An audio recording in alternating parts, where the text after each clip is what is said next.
Hinayaan ko magpaliwanag yung magkabila. Pero nakita ko doon at yung mga kasamahan natin na talagang merong pagmamalabis, merong abusong nangyari.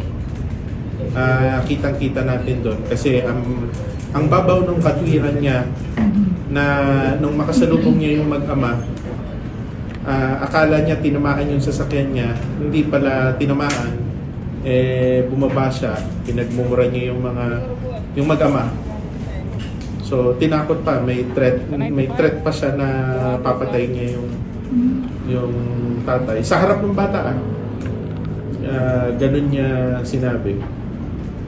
So ano ito, talagang may grounds yung ginawa niya.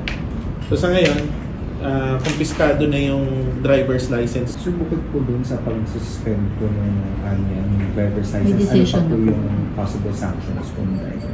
Okay, yung license, may recommendation na kami na meron na kaming action na dahil sa nangyari na i-revoke yung driver's license niya.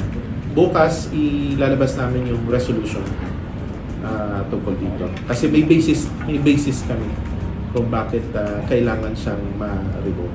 May alak na kainom. Pero hindi dinenay, sir. Dininay niya yan. Dininay niya yan. Pero sir, hindi ba kayo magkakaroon ng sobriety test to prove na? Wala na kasing Hindi na, yung ano, time lampas na yun.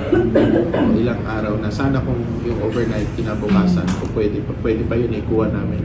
Kaya lang tumakbo na ng ilang araw. Pero sir, naging factor ba yun sa magiging decision o resolution ng LTO yung alleged na nakain?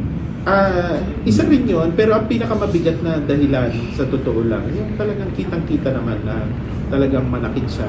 Tapos hindi lang isa Baga technically hindi nga niya nasaktan yung bata, pero yung pinagsisigawan niya silang pareho. Medyo mabigat.